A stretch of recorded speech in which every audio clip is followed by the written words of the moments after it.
Hello my dear friends, welcome back to Mariyan designs. ഇന്ന് ഞാൻ trending ആയിട്ടുള്ള ഒരു ഗൗണ് കട്ട് ചെയ്ത് സ്റ്റിച്ച് ചെയ്യുന്ന വീഡിയോ ആയിട്ടാണ് വന്നിരിക്കുന്നത്. നമുക്കിത് അബായയായിട്ട് യൂസ് ചെയ്യാം കേട്ടോ. അപ്പോൾ ലൈനിങ് ഞാൻ 3.25 മീറ്ററും ജോർജറ്റിൻ്റെ മെറ്റീരിയലാണ്. അത് 8 മീറ്ററുമാണ് എടുത്തിരിക്കുന്നത്. ആ മെറ്റീരിയലിൽ നിന്ന് ഒരു 1.25 മീറ്റർ ഞാൻ ആദ്യം തന്നെ കട്ട് ചെയ്ത് മാറ്റുന്നുണ്ട്. ഷോളിന് വേണ്ടിയിട്ടാണ് കേട്ടോ. ഇതെൻ്റെ കസ്റ്റമർ ഒരു പർദ്ദയായിട്ട് യൂസ് ചെയ്യാൻ വേണ്ടിയിട്ടാണ്. അപ്പോൾ പർദ്ദയുടെ ഷോള് 1.25 മീറ്ററാണ്. അത് ഞാൻ കട്ട് ചെയ്തെടുത്തിട്ടുണ്ട്. അതുപോലെ അതിൻ്റെ വിഡ്ത്ത് 30 ഇഞ്ചാക്കി കുറച്ച് കട്ട് ചെയ്തെടുത്തിട്ടുണ്ട്. അതിൻ്റെ സൈഡ് ഞാൻ മടക്കി അടിച്ച് കൊടുക്കുകയാണ് ചെയ്യുന്നത്. പിന്നീട് ഞാനത് വർക്ക് ചെയ്ത് കൊടുക്കുന്നുണ്ട്.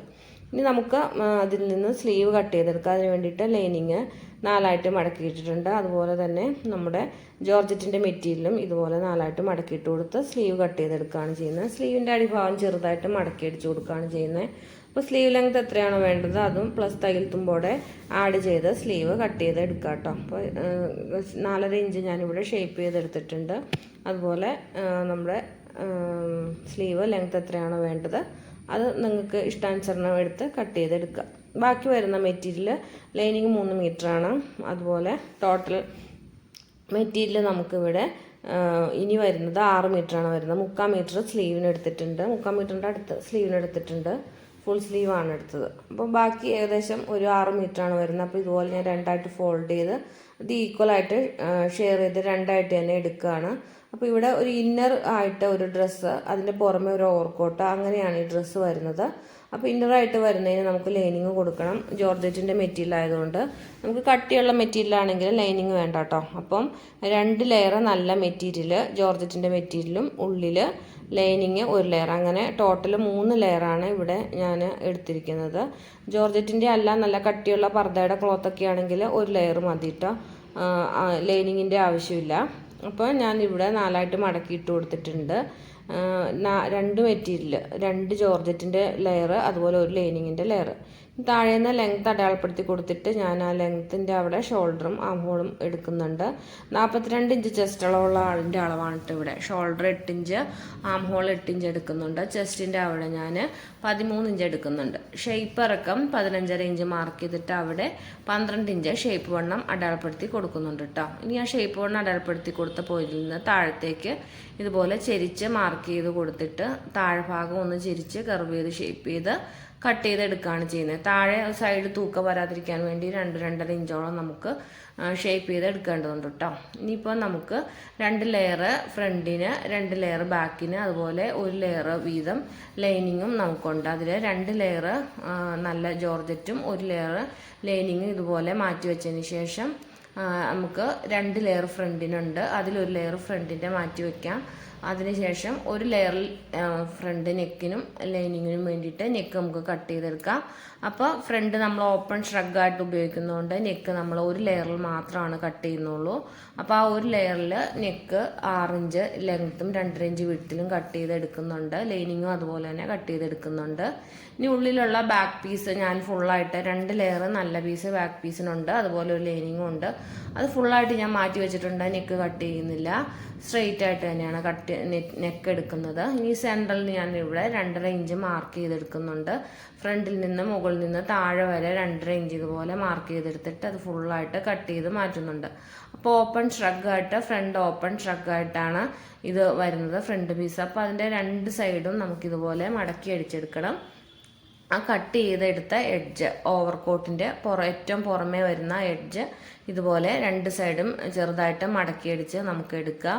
ഇനി നമുക്ക് ഫ്രണ്ട് പീസിൻ്റെ ലൈനിങ്ങും അതുപോലെ നല്ല പീസും കൂടെ വെച്ച് കൊടുത്തിട്ട് നെക്ക് സ്റ്റിച്ച് ചെയ്തെടുക്കണം. അപ്പോൾ റൗണ്ട് നെക്കാണ്. അപ്പോൾ നെക്കിന് വേണ്ടിയിട്ട് ആ നെക്കിൻ്റെ ഷേപ്പിൽ തന്നെ ഒരു പീസും കൂടെ കട്ട് ചെയ്തെടുക്കുക. അതിൻ്റെ സൈഡ് മടക്കിയടിച്ചതിന് ശേഷം നമുക്ക് ഈ പീസ് നെക്കിലേക്ക് വെച്ച് കൊടുത്ത് സ്റ്റിച്ച് ചെയ്തെടുക്കാം.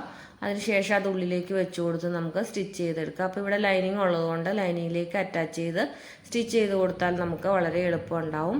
ഇനി നമുക്ക് ആ ഫ്രണ്ടിലെ ബോഡി പാർട്ടിലേക്ക് നമ്മുടെ ഈ ഷ്രഗായിട്ട് നമ്മൾ ഓവർകോട്ടായിട്ട് എടുത്തിട്ടുണ്ടായിരുന്നല്ലോ, ആ പീസ് എടുത്ത് വെച്ച് കൊടുത്ത് ആം ഹോളും ഷോൾഡറും ഒക്കെ ഒപ്പം വെച്ച് അടിക്കുക. അതുപോലെ സൈഡ് വരുമ്പോൾ ഷേപ്പ് വരെ ഒപ്പം വെച്ച് അടിച്ചു കൊടുത്താൽ മതി കേട്ടോ. ഷേപ്പിൻ്റെ താഴത്തേക്ക് നമ്മൾ ഈ 2 പീസും 2ആയിട്ടാണ് സ്റ്റിച്ച് ചെയ്തെടുക്കുന്നത്. എന്നാലാണ് നമുക്ക് ഓവർകോട്ടിൻ്റെ ഒരു എഫക്റ്റ് കിട്ടുള്ളൂ. അപ്പോൾ ഷേപ്പ് ഷേപ്പ് വരെ നമ്മുടെ പീസുകൾ തമ്മിൽ വെച്ചടിച്ച് കൊടുക്കുക. ഇനി ബാക്ക് പീസിന് ലൈനിങ് വെച്ച് കൊടുത്തിട്ട് 2 ലെയർ ഉണ്ട്, നമുക്ക് 2 ലെയർ നല്ല പീസുണ്ട്, ആ 2 ലെയറും ഒപ്പം വെച്ച് കൊടുക്കുക. അപ്പോൾ ആ ഒപ്പം വെച്ച് കൊടുത്തിട്ട് ആം ഹോളും സൈഡൊക്കെ ഒന്ന് വെച്ചടിച്ച് കൊടുത്താൽ നല്ലതായിരിക്കും. അതുപോലെ വെച്ചടിച്ചതിന് ശേഷം നമുക്ക് നമ്മുടെ ഓവർകോട്ടായിട്ട് നമ്മൾ സ്റ്റിച്ച് ചെയ്തെടുത്തിട്ടുണ്ടല്ലോ ആ പീസ് വെച്ച് കൊടുത്ത് ഷോൾഡർ ജോയിൻ ചെയ്ത് എടുക്കാം. അപ്പോൾ ഇതുപോലെ 2 ലെയറും വെച്ച് കൊടുത്ത് ലൈനിങ്ങും വെച്ച് കൊടുത്ത് അറ്റാച്ച് ആക്കി കൊടുക്കുക. സൈഡ് ഷേപ്പ് വരെ ഒന്ന് അറ്റാച്ച് ആക്കി കൊടുക്കുക. കൈക്കുഴിയുടെ അവിടുത്തെ തയ്യലും ഒക്കെ ഒന്ന് ഒപ്പം വെച്ച് അടിച്ചിട്ട് ഇതുപോലെ ഷോൾഡർ ജോയിൻ ചെയ്ത് എടുക്കുക. ഇനി ഇതുപോലെ ഒരു പീസ് എടുത്തിട്ട് നമുക്ക് ഷോൾഡറിൻ്റെ അവിടുത്തെ നെക്കിൻ്റെ ലെങ്ത് എത്രയാണോ ഉള്ളത് ആ ലെങ്ത്തിനേക്കാളും 2 സൈഡിലും മടക്കി കൊടുക്കാനുള്ള തുമ്പോടെ എക്സ്ട്രാ ഇട്ട് കൊടുത്തിട്ട് ഒരു പീസ് ഇതുപോലെ കട്ട് ചെയ്തെടുക്കുക. അത് ഇതുപോലെ ഷോൾഡർ ജോയിൻ ചെയ്ത ഭാഗത്ത് വെച്ച് കൊടുത്ത് സ്റ്റിച്ച് ചെയ്ത് എടുക്കുക. അപ്പോൾ നമ്മൾ 2 സൈഡും ജസ്റ്റ് ഒന്ന് മടക്കി കൊടുക്കണം കേട്ടോ. നമ്മൾ തുടങ്ങുമ്പോഴും നിർത്തുമ്പോഴും ഇതുപോലെ ജസ്റ്റ് ഒന്ന് മടക്കി കൊടുക്കുക. അതിന് ശേഷം അത് ഉള്ളിലേക്ക് വെച്ച് കൊടുത്ത് മടക്കി സ്റ്റിച്ചാക്കി കൊടുക്കുക. അപ്പോൾ ആദ്യമേ നെക്കിൻ്റെ ആ ഭാഗം ഒന്ന് പതിഞ്ഞിരിക്കാൻ വേണ്ടിയിട്ട് ആ നെക്കിൻ്റെ ഭാഗം ഒന്ന് പതിച്ച് സ്റ്റിച്ച് ചെയ്ത് കൊടുക്കുക. ഇനി സൈഡിലേക്ക് വരുമ്പോൾ സൈഡ് മടക്കി കൊടുത്തിട്ടുണ്ടല്ലോ അത് ഇതുപോലെ ബാക്ക് പീസിലേക്ക് പതിച്ച് വെച്ച് കൊടുത്ത് സ്റ്റിച്ചാക്കി കൊടുക്കുക. അപ്പോൾ ഇതുപോലെ സ്റ്റിച്ച് ചെയ്ത് കൊടുക്കുക. അപ്പോൾ ആദ്യമായിട്ട് എൻ്റെ വീഡിയോ കാണുന്ന കൂട്ടുകാരുണ്ടെങ്കിൽ ഒന്ന് ലൈക്ക് ചെയ്യാനും സബ്സ്ക്രൈബ് ചെയ്യാനും മറന്നു പോകരുത്. ലൈക്ക് ചെയ്ത് സപ്പോർട്ട് ചെയ്യുക. അതുപോലെ വീഡിയോ ഇഷ്ടപ്പെട്ടിട്ടുണ്ടെങ്കിൽ കമൻറ്റ് ചെയ്യുക. ഇനി നമുക്ക് നെക്കിൻ്റെ പീസ് സ്റ്റിച്ച് ചെയ്ത് എടുത്തിട്ടുണ്ട്, ഇതുപോലെ പതിച്ച് സ്റ്റിച്ച് ചെയ്ത് എടുത്തിട്ടുണ്ട്. നമുക്ക് സ്ലീവ് മടക്കി അടിച്ചു കൊടുക്കാം. സ്ലീവ് നമ്മൾ ലൈനിങ്ങും നല്ല പീസും കൂടി വെച്ചിട്ട് ഒരുമിച്ച് ജോയിൻ ചെയ്ത് അടിഭാഗം 1/2 ഇഞ്ച് വീതം മടക്കി അടിച്ചെടുക്കുക. അതിന് ശേഷം കൈക്കുഴിയിലേക്ക് വെച്ച് കൊടുത്ത് സ്ലീവ് രണ്ടും അറ്റാച്ചാക്കി കൊടുക്കുക. അപ്പോൾ 2 സ്ലീവും 2 സൈഡിലും വെച്ച് അറ്റാച്ചാക്കി കൊടുക്കുക. അപ്പോൾ ഇത്രയേ ഉള്ളൂ ഇതിൻ്റെ സ്റ്റിച്ചിങ് എന്ന് പറഞ്ഞാൽ. പിന്നെ സൈഡ് ജോയിൻ ചെയ്ത് കൊടുത്ത് അടിഭാഗം ഒന്ന് ഷേപ്പ് നോക്കി അടിഭാഗം സ്റ്റിച്ച് ചെയ്ത് കൊടുക്കുക. അപ്പോൾ നമുക്ക് ലേസ് അങ്ങനെയുള്ള എന്തെങ്കിലും കാര്യങ്ങളുണ്ടെങ്കിൽ ഈ ഓവർകോട്ടിൻ്റെ സൈഡിൽ കൂടെ വെച്ച് കൊടുക്കാവുന്നതാണ്. ഞാനിവിടെ സ്റ്റോൺ വർക്കാണ് ചെയ്തിരിക്കുന്നത്. അപ്പോൾ ഓവർകോട്ടിൻ്റെ 2 സൈഡിൽ കൂടെ ഞാനിതുപോലെ സ്റ്റോൺ വർക്ക് ചെയ്ത് കൊടുത്തു. അതുപോലെ സ്ലീവിന് അറ്റത്തും ഷോളിൻ്റെ 1 സൈഡും ചെയ്ത് കൊടുത്തിട്ടുണ്ട്. അപ്പം നമുക്ക് വീതി കുറഞ്ഞ എന്തെങ്കിലും ലേസ കാര്യങ്ങളൊക്കെ ഉണ്ടെങ്കിൽ അങ്ങനെ ചെയ്ത് കൊടുക്കാം കേട്ടോ. പിന്നെ സൈഡ് അടിച്ചപ്പോൾ ഷേപ്പിൻ്റെ അവിടം വരെയാണ് പീസുകൾ ഒരുമിച്ച് അടിച്ചിട്ടുള്ളൂ. അവിടെ നിന്ന് ഈ ഓവർകോട്ടായിട്ട് വരുന്ന ഫ്രണ്ട് പീസും ബാക്കിൽ ഒരു ലെയറും കൂടെ ഒരുമിച്ച് താഴേക്ക് ജോയിൻ ചെയ്യുകയാണ് ചെയ്യുന്നത്. ഇന്നറായിട്ട് വരുന്നത് സെപ്പറേറ്റ് വേറെ അടിച്ചിട്ടുണ്ട്. അതുപോലെ സെപ്പറേറ്റ് ആയിട്ട് അടിച്ചാലാണ് നമുക്ക് ഈ ഓവർകോട്ടിൻ്റെ ഒരു എഫക്റ്റ് കിട്ടുള്ളൂ. അപ്പോൾ ഇതുപോലെ നമുക്ക് ഓവർകോട്ടായിട്ട് ഉപയോഗിക്കാം. ഇനി ഇങ്ങനെ വിടർന്ന് കിടക്കുന്നത് ഇഷ്ടമല്ല എന്നുണ്ടെങ്കിൽ ഇങ്ങനെ ഇതുപോലെ ചേർത്ത് വെച്ച് കൊടുത്തിട്ട് നമുക്ക് അവിടെ ഒന്ന് തുന്നി കൊടുക്കാം കേട്ടോ. ചെസ്റ്റിൻ്റെ ആ ഭാഗത്തൊന്ന് തുന്നി കൊടുക്കാവുന്നതാണ്. അപ്പോൾ ഇതുപോലെ അടിപൊളിയായിട്ട് നിങ്ങൾക്ക് ഇതുപോലെ ട്രെൻഡിങ് ആയിട്ടുള്ള ഉടുപ്പ് സ്റ്റിച്ച് ചെയ്തെടുക്കാം. ഈ വീഡിയോ നിങ്ങൾക്ക് ഇഷ്ടപ്പെട്ടിട്ടുണ്ടെങ്കിൽ എൻ്റെ ചാനൽ സബ്സ്ക്രൈബ് ചെയ്യാനും ലൈക്ക് ചെയ്യാനും കമൻറ്റ് ചെയ്യാനും ഒന്നും മറന്നു പോകരുത്. അപ്പോൾ പുതിയ വീഡിയോസൊക്കെ ആയിട്ട് വരുന്നവരെ എല്ലാവർക്കും bye bye. Thank you for watching.